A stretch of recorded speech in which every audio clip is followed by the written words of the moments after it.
siang, salam sejahtera untuk kita semua. Saya Justina Pratiwi. Saya tercatat sebagai mahasiswa PPG dalam jabatan kategori 1 gelombang kedua dalam program studi pendidikan sejarah di Universitas Siah Kuala Aceh. Hari ini, Senin tanggal 12 Juni 2023, saya akan melaksanakan praktik pembelajaran dalam rangka memenuhi penilaian uji kinerja di unit kerja saya, yaitu di SMA Katolik Rici II, Tangerang Selatan, Banten. Praktik pembelajaran akan dilaksanakan di kelas 11 IPS dengan materi dampak penjajahan bangsa Eropa di Indonesia dengan model pembelajaran problem based learning. Berikut adalah video pembelajaran yang akan saya lakukan. Terima kasih.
Bersiap.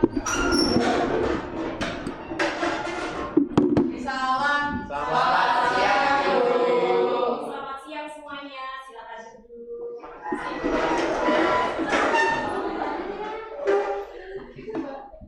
Sudah siap untuk mengikuti pembelajaran hari ini? Siap.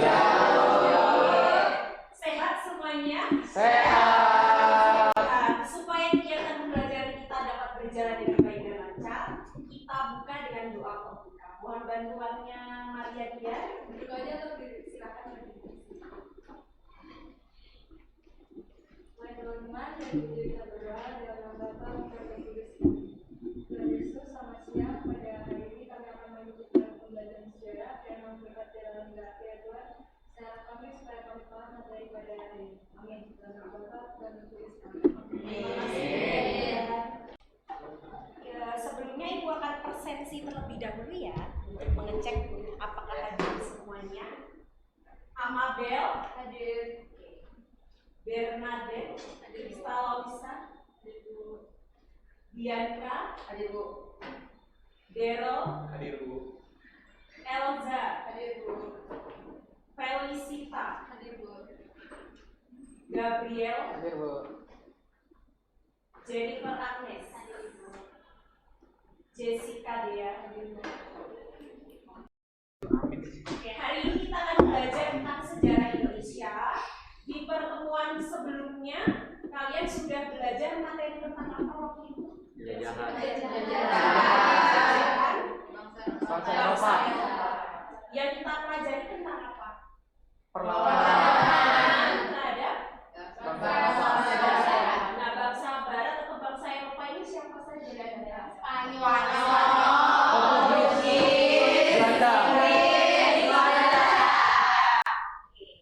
Nah, sebelum kita masuk ke materi berikutnya, Ibu akan mengadakan pretest terlebih dahulu. Tolong dipersiapkan kuisisnya. Jadi pretest ini berfungsi untuk mengukur kemampuan awal kalian sebelum kita mempelajari materi yang baru. Nah, silakan disiapkan dulu kuisisnya.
Itu gambar benteng kan? Penjara ya ini. Yang kedua museum apa? Mata jiwa. Ada yang tahu museum apa? Yang kedua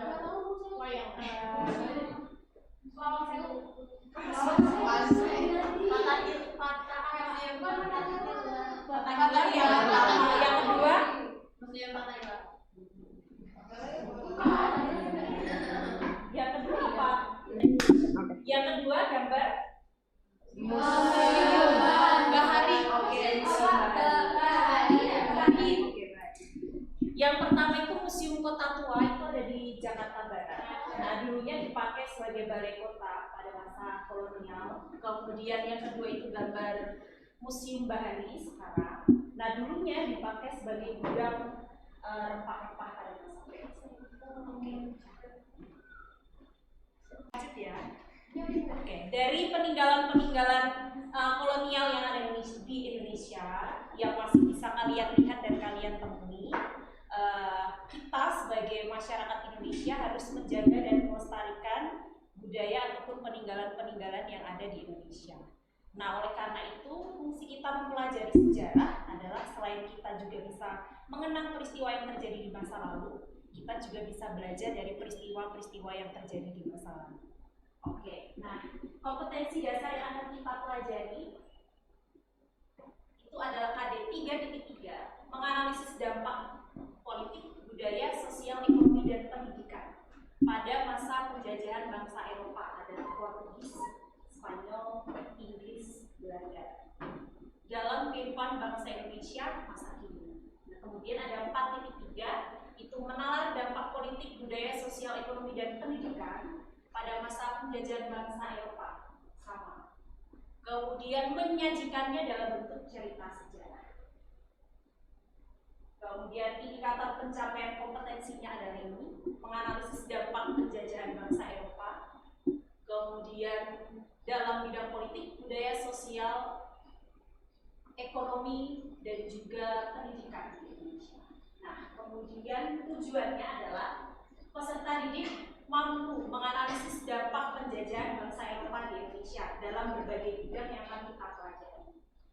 Kemudian peserta didik mampu menyajikan laporan tertulis melalui Google Dokumen mengenai dampak penjajahan bangsa Eropa. Nanti akan Ibu bagikan LKPD untuk kalian isi. Kemudian kalian menyajikan hasil diskusi kelompok dalam bentuk presentasi di depan kelas. Kemudian materi yang akan kita pelajari hari ini adalah dampak penjajahan bangsa Eropa di Indonesia dalam 3 bidang kehidupan. Jadi tadi ada 5 bidang, cuma yang akan kita pelajari hari ini adalah di bidang politik, kemudian di bidang budaya, dan juga di bidang sosial.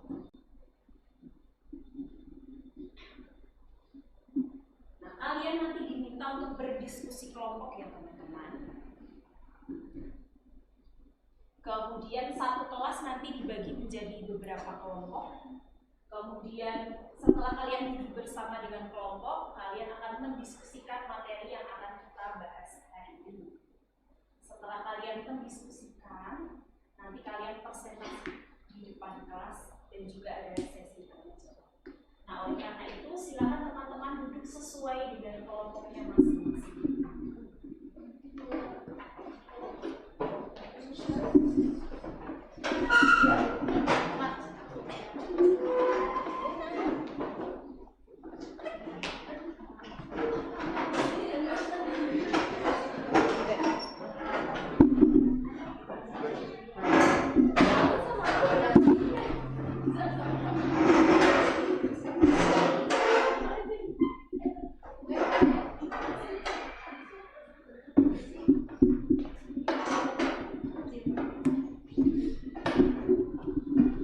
Sudah duduk bersama dengan kelompoknya?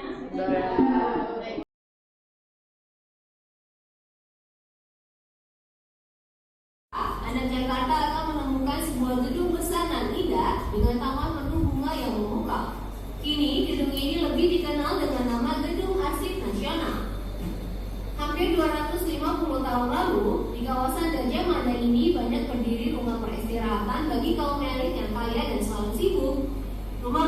House yang berudara segar dan didirikan di anggota Dewan Hindia bernama Rainier de Klerk. De Klerk mencapai pangkat calon perwira angkatan laut pada 1729 dan datang ke Batavia pada 1731. Karena kepandaian dan kecakapannya, jabatan De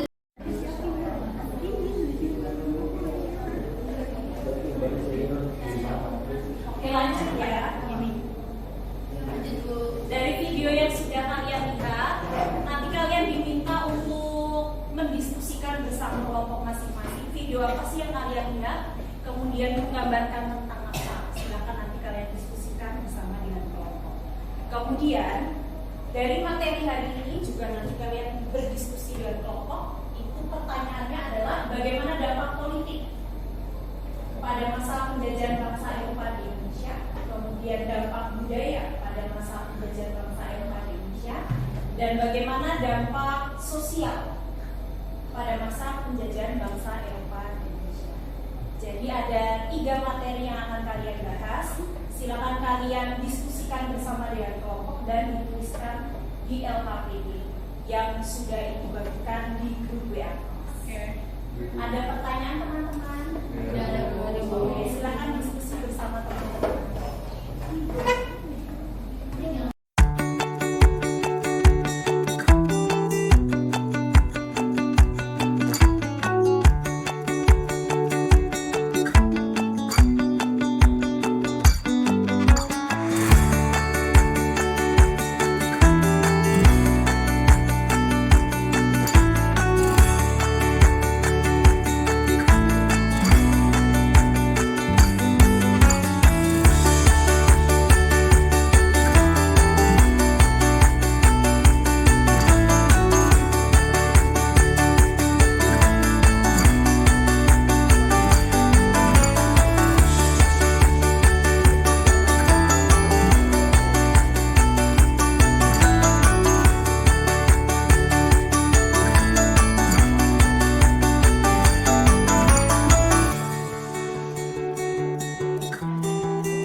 dipegang oleh bangsa Eropa, sedangkan bangsa Indonesia hanya menduduki jabatan kecil seperti bupati, wadana, pati.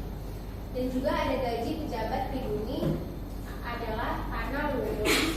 Lalu munculnya jabatan pegawai negeri yang merupakan dampak perkembangan kolonialisme di Indonesia dalam bidang politik. Lalu pada masa ini Dendels juga membagi Pulau Jawa menjadi 8 wilayah besar atau UFAPD yang disebut karesidenan, yaitu residensi. Selanjutnya, tiap-tiap presidenan dibagi menjadi beberapa kabupaten atau organisasi. Wanita Raffles menerapkan sistem pemerintahan tidak langsung, artinya pusat pemerintahan menguasai rakyat melalui perantara penguasa lokal. Adakah yang bertanya? Oke, dari Silvi, silakan. Mengapa Dendels membagi karesidenan menjadi beberapa kabupaten? Tampung dulu ya. Kemudian ada lagi. Oke, Bianca silakan. Mengapa bangsa Indonesia hanya menduduki jabatan kecil pada pemerintahan pada masa kolonial? Oke. Ada 2 pertanyaan dari Silvi dan juga dari Bianca. Silakan kelompok 1 untuk menjawab. Jadi untuk pertanyaan Silvi, kenapa Dendels membagi karesidenan menjadi beberapa kabupaten itu? Kalau menurut kelompok kita itu karena untuk memudahkan pengawasan terhadap jalan pemerintahan di seluruh di wilayah yang dikuasai oleh Dendels. Pertanyaan kedua dari Diandra, jawabannya itu karena pemerintahan kolonial itu mencari pembantu yang mau dibayar murah dan juga untuk membantu tugas pejabat kolonial, sedangkan jabatan tinggi itu cuma dipegang sama orang-orang Belanda. Sudah terjawab pertanyaannya? Oke, kita beri tepuk tangan untuk kelompok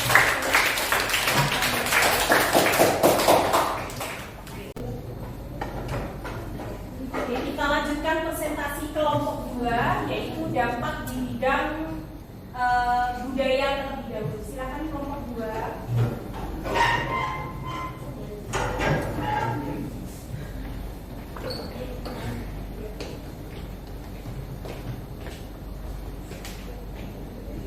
Selamat siang, Bu Dede juga teman-teman. Jadi kami dari kelompok budaya akan menjelaskan tentang dampak kolonialisme Belanda di bidang budaya.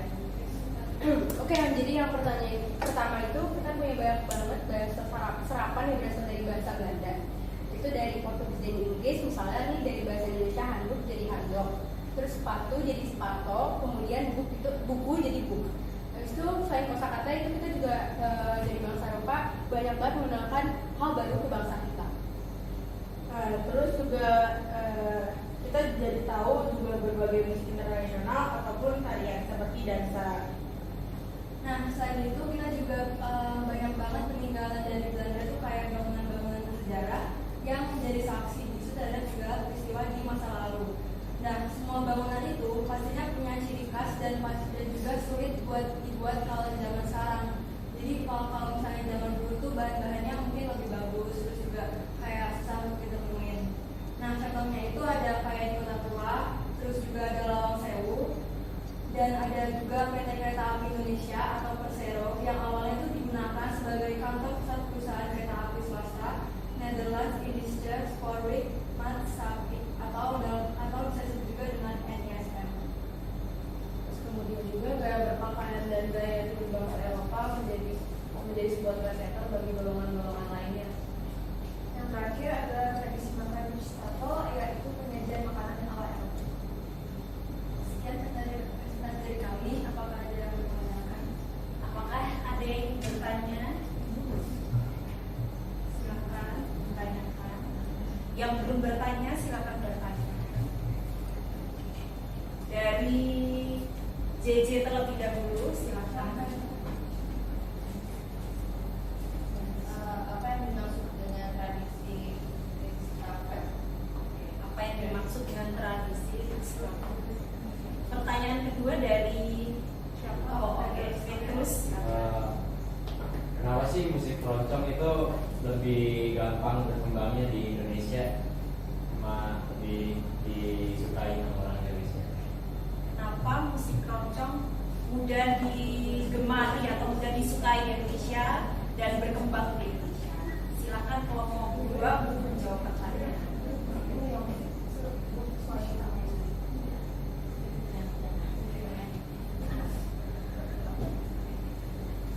Jadi untuk pertanyaan dari JJ, apa yang dimaksud dengan tradisi wastafel ini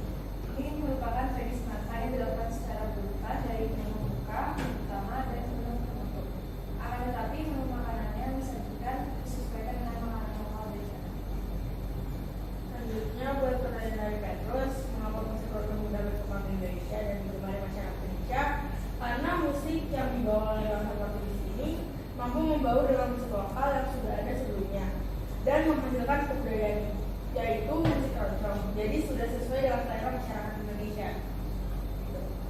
Oke, sudah terjawab pertanyaannya ya teman-teman. Kita beri tepuk tangan untuk kelompok kedua.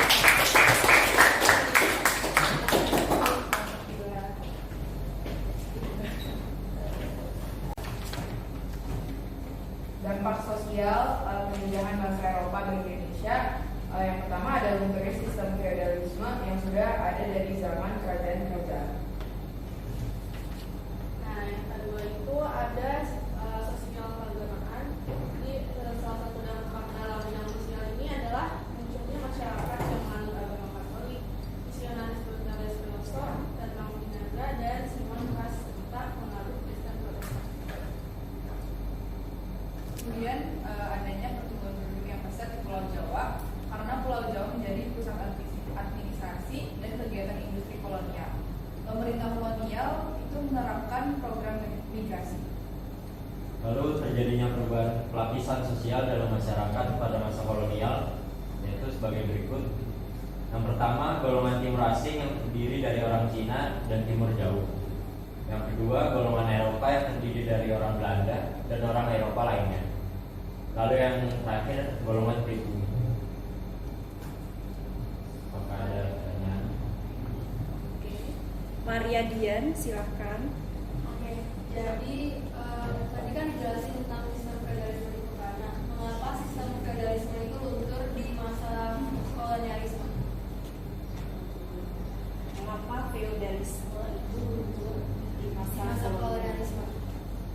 Kemudian yang kedua, Mabel.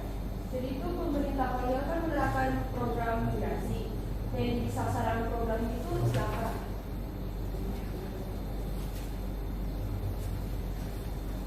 Yang menjadi sasaran dari program migrasi itu siapa? Ada lagi yang mau bertanya? Kalau tidak ada, silakan kelompok 3 untuk menjawab pertanyaan. Ini boleh dijawab.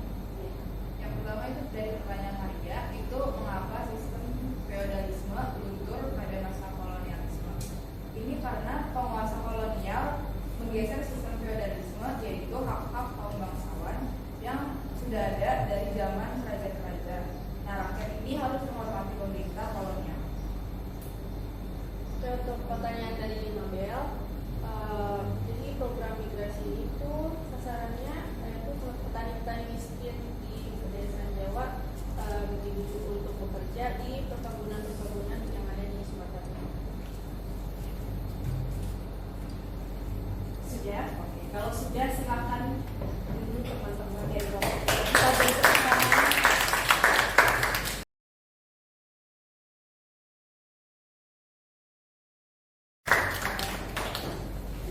Oke, semuanya sudah mempresentasikan ya teman-teman dari materi kita selesai hari ini. Tadi ada 3 bidang yang kita bahas, yaitu ada dampak di bidang yang pertama apa? Politik. Politik itu berkaitan dengan apa sih? Pemerintahan. Jadi ada perubahan struktur pemerintahan pada masa kolonial. Jadi yang awalnya itu lebih terpusat, kemudian pada masa D+, itu dibagilah menjadi beberapa karesidenan, kemudian dibagi menjadi beberapa daerah atau kabupaten. Nah, tugas fungsinya itu apa sih untuk dibagi ya supaya ya, lebih mudah untuk diawasi atau diatur daerah jajahannya. Kemudian ada sistem namanya sistem kerja atau pegawai pada masa kolonial, di mana kalau masyarakat Indonesia itu hanya menduduki jabatan rendah saja, tidak bisa menduduki jabatan yang tinggi, itu masa kolonial. Kemudian yang kedua adalah dampak di bidang budaya. Kalau budaya berkaitan dengan bahasa serapan yang digunakan masyarakat Indonesia, mengambil dari bahasa asing. Ada Belanda, ada Spanyol, ada Portugis. Kemudian ada gaya hidup apa tuh? Pakaian. Yang diikuti adalah gaya berpakaian orang mana? Belanda. Ya, orang Belanda atau orang-orang Eropa. Kenapa kok gaya berpakaian orang-orang Eropa itu diikuti oleh masyarakat Indonesia? Keren, bagus, modern. Jadi diikuti oleh masyarakat Indonesia. Kemudian yang ketiga, dampak di bidang sosial. Di bidang sosial itu berkaitan dengan pelapisan sosial, ada stratifikasi sosial. Nah, golongan pertama siapa? Orang yang paling tinggi jabatan, orang Eropa. Yang kedua, Timur Asia. Yang ketiga, baru pribumi atau masyarakat Indonesia. Nah, itu materi yang kita pelajari.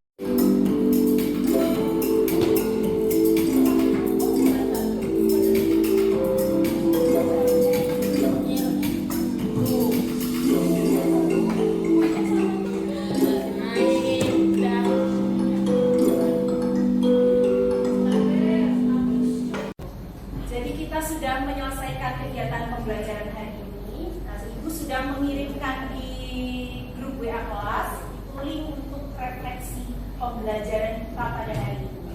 Bagaimana pembelajaran kita hari ini berjalan dengan baik atau tidak? Atau adakah masukan-masukan yang bisa diberikan supaya kegiatan di pembelajaran berikutnya dapat lebih berjalan dengan maksimal? Silakan teman-teman untuk diisi refleksinya.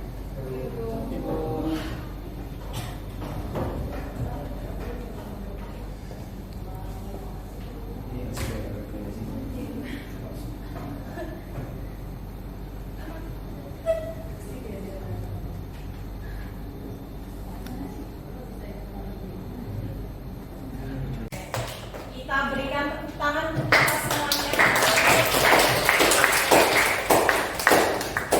Teman-teman, kita akhiri kegiatan pembelajaran kita hari ini. Sebelumnya, di pertemuan minggu depan kita akan mempelajari materi yang sama, yaitu dampak penjajahan bangsa Eropa.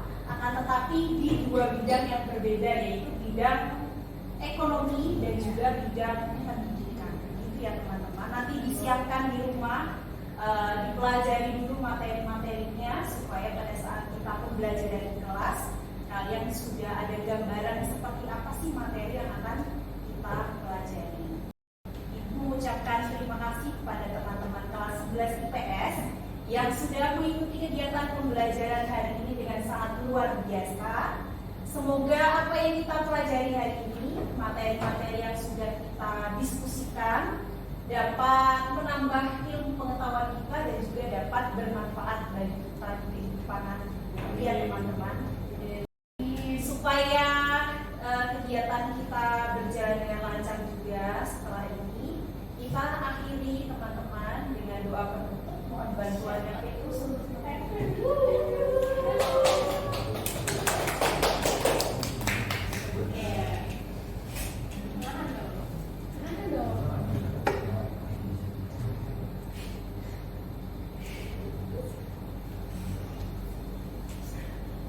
teman-teman dari UTW, kita akhiri pembelajaran kita dengan berdoa. Dalam nama Bapa, Putra, dan Roh Kudus. Allah Maha Kudus, puji dan syukur kami aturkan kepadamu karena Engkau telah membimbing kami dari awal mata pelajaran hingga di akhir jam pelajaran ini. Semoga apa yang kami pelajari hari ini dapat berguna bagi kami dan dapat kami bagikan kepada orang lain agar berguna untuk orang lain juga. Karena namamu menjelaskan sepanjang masa. Mateo Rinci, doa.